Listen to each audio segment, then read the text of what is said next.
Vous pourriez utiliser les mêmes muscles en ce moment. Contractez ces muscles que vous utilisez pour éliminer devant et derrière.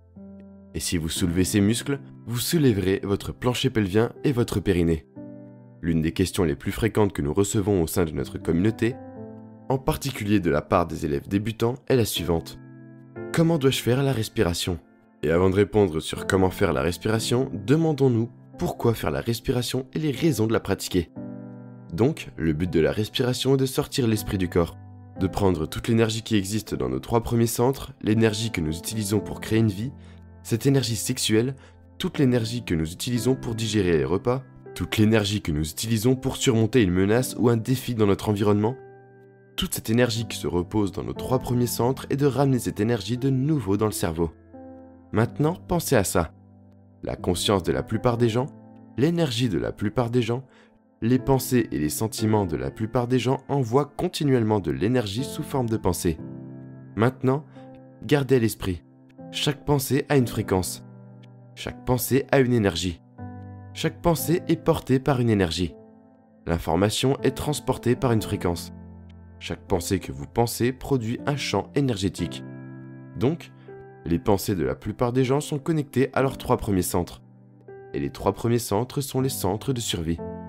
Ainsi, que vous pensiez à votre identité sexuelle ou à vos fantasmes sexuels, que vous pensiez à des pensées liées à la douleur et à la souffrance, à la culpabilité, à la honte ou à l'indignité, que vous ayez des pensées de colère, d'agression, de jugement, de peur, de haine, de colère, de frustration, ces pensées produisent certaines substances chimiques dans le cerveau, appelées neuropeptides.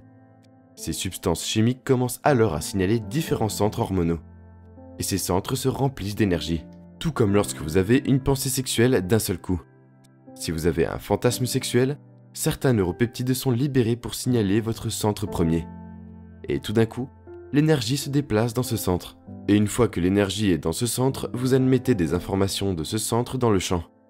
Mais si les gens ont certaines pensées, qu'ils agissent de pensées sexuelles ou de pensées liées à la souffrance ou à la douleur, à la culpabilité ou à la honte, ou encore des pensées liées à la frustration, à la colère ou à l'agressivité, ces pensées produisent alors certaines substances chimiques qui commencent à alerter certains centres hormonaux, pour que vous ressentiez une certaine chose. Une fois que vous avez ressenti ce sentiment, et que vous vous sentez maintenant en colère, que vous ressentez de la souffrance, de l'attirance sexuelle ou autre, le sentiment même que vous ressentez va influencer davantage les pensées qui produiront les mêmes produits chimiques. Et tout d'un coup, les gens sont pris dans ces boucles qui deviennent leur état d'être. En d'autres termes, ils prennent la pensée sous forme d'émotion, et la stockent sous forme d'énergie dans ces 3 premiers centres. Ainsi, la majorité de notre énergie se trouve dans nos 3 premiers centres, et très peu dans les centres qui sont au-dessus des 3 premiers centres. Donc, la répétition de ce cycle au fil du temps conditionne le corps à devenir l'esprit de cette émotion. Nous avons donc toute cette énergie créative stockée dans nos 3 premiers centres, et 95% de ce que nous sommes devient un ensemble de réactions émotionnelles subconscientes, de comportements, d'habitudes, de programmes câblés dans lesquels le corps a été conditionné pour devenir l'esprit. Ainsi, lorsque nous vivons selon ces centres dans notre vie quotidienne, ces 3 premiers centres de survie sont des consommateurs d'énergie. En d'autres termes, quand il y a une libération sexuelle ou quand vous consommez et décomposez la nourriture en énergie, quand vous fuyez un prédateur ou que vous faites face à une situation menaçante ou difficile dans votre vie, vous puisez dans ce champ invisible d'énergie et vous la transformez en réaction chimique. Et tout d'un coup, vous diminuez le champ autour de votre corps. Qu'est-ce que cela révèle ? Eh bien, ça a du sens maintenant. Vous devenez plus de matière et moins d'énergie, plus de particules et moins d'ondes. Et ces mêmes substances chimiques nous font sentir détachés, déconnectés du champ appelé champ quantique. Ainsi, votre corps est tel un aimant. Vous avez un pôle nord qui est la tête, et un pôle sud qui est la base de votre colonne vertébrale. Et dans la plupart des organismes, les recherches ont montré que la charge positive était à la tête, et la charge négative était à la base de la colonne, et elle agit comme un aimant. Et un aimant a un champ électromagnétique invisible qui l'entoure. Vous ne pouvez pas le voir, mais littéralement, les copeaux de métal qui sont placés dans ce champ vont s'organiser dans ce champ. De ce fait, si vous puisez dans ce champ invisible et le transformez en chimie, et que vous diminuez ce champ autour de votre corps, et que le cycle de pensée et de sentiments consomme de l'énergie, et que vous prenez cette pensée sous forme d'énergie et la stockez émotionnellement dans votre corps, alors c'est assez logique puisque vous prenez cette énergie et la stockez dans votre corps. Premièrement, vous diminuez la polarité entre votre tête et la base de la colonne vertébrale, et vous diminuez le champ autour de votre corps. Donc maintenant, au lieu d'être un aimant comme le corps devrait l'être, c'est comme un morceau de métal qui n'est plus un aimant. C'est un air qui n'a pas de charge. Alors, comment commencer à sortir l'esprit du corps et à libérer cette énergie créative dans le champ? Et la respiration est le moyen de le faire. Donc, à l'intérieur de votre colonne vertébrale et de votre crâne, il y a du fluide. C'est un système fermé. Ça s'appelle le liquide céphalo-rachidien. Et ce fluide est fait de protéines, de sel et de solutions. Et quand vous inspirez et expirez, il y a un mécanisme naturel qui est comme une pompe. Lorsque vous respirez normalement et que vous inspirez, les sutures de votre crâne s'ouvrent. Et en même temps, l'os situé à la base de votre colonne vertébrale, appelé le sacrum, un triangle inversé, s'ouvre comme ceci. Donc, les os du crâne s'ouvrent et le sacrum se plie en arrière et draine ce liquide céphalo-rachidien vers le bas. Quand vous expirez, ces sutures se ferment et le sacrum se penche en avant. Et la fermeture de ce système commence à se propager et à pomper ce fluide vers le haut. Ainsi, si vous deviez suivre une molécule de liquide céphalo-rachidien chez une personne qui se repose dans sa journée normale, il faudrait 12 heures. En respirant normalement, pour que cette molécule de liquide céphalo-rachidien monte jusqu'au cerveau, passe par 4 aqueducs cérébraux, 4 chambres, les ventricules et redescende. Donc, le mouvement naturel du liquide céphalo-rachidien en une journée se déplace 2 fois à travers ce système. Ainsi, lorsque nous faisons la respiration et que nous avons une passion, une intention de sortir l'esprit du corps, et que nous utilisons un niveau d'énergie supérieur au processus de conditionnement qui consiste à vivre selon le même cycle de pensée et de sentiments que nous forgeons, nous nous libérons de ces émotions. Nous libérons du passé parce que l'émotion est stockée dans le corps. Le corps est dans le passé. Ainsi, il ne s'agit pas d'une respiration passive. Lorsque nous inspirons par le nez, l'acte d'inspirer par la volonté combiné à la contraction de ces muscles intrinsèques. Maintenant, qu'est-ce que j'entends par un muscle intrinsèque? Parlons des muscles qui sont liés à ces 3 premiers centres. Les muscles que vous utilisez pour l'élimination, à la fois pour uriner et déféquer. Les muscles que vous utilisez pour les rapports sexuels. Des muscles que vous contrôlez chaque jour de cette manière. Nous allons utiliser ces mêmes muscles mais différemment. On a donc beaucoup d'énergie créative dans le premier centre. Assez d'énergie pour faire un bébé. Mais nous n'allons pas libérer cette énergie. Nous allons la diriger vers le cerveau. Ainsi, en vous asseyant bien droit et en ouvrant ce canal vers le cerveau en une seule respiration lente et régulière, en inspirant, vous allez soulever les muscles du périnée vers l'avant et l'arrière en même temps. Donc, en inspirant, vous tirez cette énergie et contractez ces muscles, et vous verrouillez sur ce premier centre.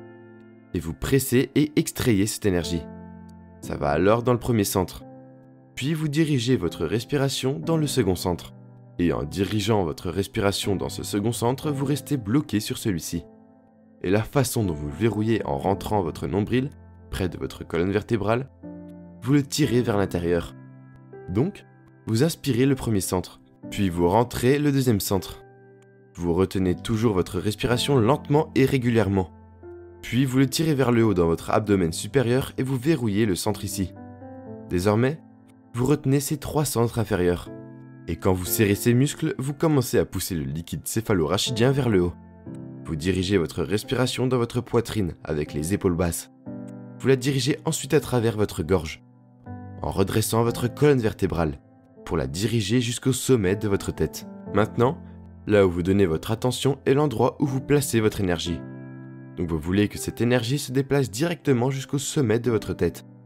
Ainsi, quand vous inspirez, vous amenez cette énergie jusqu'au sommet. Vous continuez à contrôler votre respiration. Vous bloquez au fur et à mesure jusqu'au sommet. Et quand vous arrivez au sommet, vous retenez votre respiration. Et quand vous retenez votre respiration, vous contractez ces muscles intrinsèques. Et vous commencez à soulever ces muscles vers le haut. Et vous commencez à comprimer ces muscles. Et vous commencez à pousser ce liquide céphalo-rachidien dans votre cerveau. Le liquide céphalo-rachidien est composé de molécules de charge, de protéines, de sel et de solutions. Et lorsque vous accélérez les molécules de charge par la physique, vous créez un champ invisible appelé champ d'induction, qui se déplace dans la direction de la molécule de charge. Si plusieurs molécules de charge se déplacent dans une certaine direction, vous créez un champ d'inductance plus puissant ou plus grand. Donc, lorsque vous inspirez et que vous suivez cette respiration jusqu'au sommet, alors vous accélérez le liquide céphalorachidien et vous commencez à déplacer ces molécules. Elles accélèrent et commencent à créer ce champ d'inductance invisible. Et si vous créez ce champ, tout d'un coup, cette énergie, toute l'énergie que vous utilisez pour faire un bébé, toute l'énergie pour digérer la nourriture, toute l'énergie pour fuir une réaction stressante dans votre vie ou réagir à quelque chose de stressant dans votre monde, au lieu de la relâcher, vous la tirez vers le haut. Et quand vous commencez à déplacer cette énergie, il arrive un moment où l'énergie se libère soudainement dans le cerveau. Et quand elle est libérée dans le cerveau, vous activez ce système appelé le système nerveux sympathique. La plupart du temps, quand le système nerveux sympathique s'active, c'est soit suite à un orgasme, soit pour réagir à une menace extérieure. Mais maintenant, l'excitation qui a lieu lorsque le système nerveux sympathique s'active, elle va libérer cette énergie. Le système nerveux sympathique va conduire cette énergie jusqu'au cerveau. Et quand elle atteint cette porte en haut du tronc cérébral appelée la porte thalamique, tout à coup, cette porte s'ouvre. Et cette énergie voyage jusqu'à chaque thalamus individuellement. Un de chaque côté, qui signale les centres supérieurs du cerveau. Et le cerveau passe en onde cérébrale gamma. Il y a une forte excitation. Et désormais, vous êtes super conscient. Ou super conscient émotionnellement parlant. En d'autres termes, l'énergie retourne d'où elle vient vers le cerveau. Et l'énergie est renvoyée au cerveau et vous allez ressentir un état d'euphorie. Une extase, une légèreté. Pour certains, ce sera très sévère. Pour d'autres, ce sera très mineur. Mais le fait de le faire, tout d'un coup, va faire revenir cette énergie dans le cerveau. Dorénavant, une fois que le cerveau passe en gamma, tout cela se produit en même temps. Cette énergie commence à frapper la glande pinéale située juste entre l'arrière de votre gorge et l'arrière de votre tête. Une fois que cette énergie atteint la glande pinéale, tout d'un coup, cette glande pinéale commence à produire de la mélatonine. Tout à coup, elle commence à fabriquer des molécules sœurs, des dérivés, des métabolites de la mélatonine qui s'insèrent dans les mêmes sites récepteurs que la sérotonine et la mélatonine. Mais maintenant, ils portent un message très différent. Vous fabriquez maintenant des antioxydants très puissants. La mélatonine est déjà un antioxydant, mais vous fabriquez désormais un antioxydant très puissant. Vous produisez un produit chimique dans le cerveau appelé benzodiazépine. La mélatonine nous détend déjà. Mais maintenant, vous allez créer une substance semblable au Valium qui va endormir les centres de survie de votre cerveau. Et vous allez pouvoir vous détendre pleinement dans le moment présent. Plus besoin de vivre dans la survie. Les substances chimiques qui mutent ou se transforment sont les mêmes substances chimiques que celles trouvées chez les animaux en hibernation. Elles commencent à produire une perte de libido, une perte d'intérêt pour l'appétit. Elles commencent à éteindre votre préoccupation pour le monde extérieur. Les 3 premiers centres s'éteignent. Maintenant, le corps va dans l'espace. Nous perdons nos pulsions. C'est important si le corps a été conditionné pour être l'esprit. Il fabrique des produits chimiques qui provoquent une charge électrique très profonde dans le cerveau. De grandes amplitudes d'énergie. Le même type de substance chimique qu'un véhicule électrique produit. Maintenant, le système nerveux est amplifié. Il se développe. Il crée plus d'énergie. Et ensuite, elle produit une substance chimique très intense, qui provoque des moments mystiques forts. En d'autres termes, la mélatonine nous aide déjà à rêver. Mais maintenant, vous allez faire des rêves lucides. Et quand ce système se met en marche tout d'un coup, le néocortex de la pensée, l'esprit analytique, va être une estimation. Il va être sous sédatif. Alors pourquoi je vous demande d'inspirer et de retenir votre respiration? C'est une inspiration qui devient violette et qui pousse. Si vous faites ça, vous le faites mal.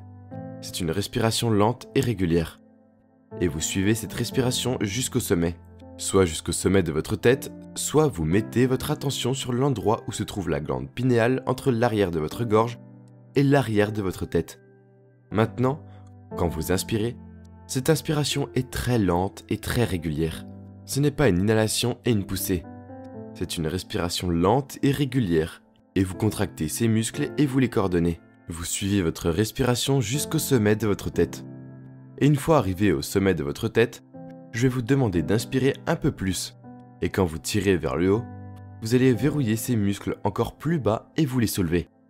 Une fois que vous les avez soulevés, et que vous avez votre attention soit sur le sommet de votre tête, soit sur l'espace que votre glande pénienne occupe dans l'espace, je vais vous demander de verrouiller ces muscles et de pomper. Serrer ou pousser. Ensuite, je veux que vous poussiez ce fluide vers votre cerveau en serrant les muscles. Pas en retenant votre respiration plus fort, mais en serrant ces muscles, et je veux que vous commenciez à pomper ce fluide et à le comprimer contre votre glande pinéale.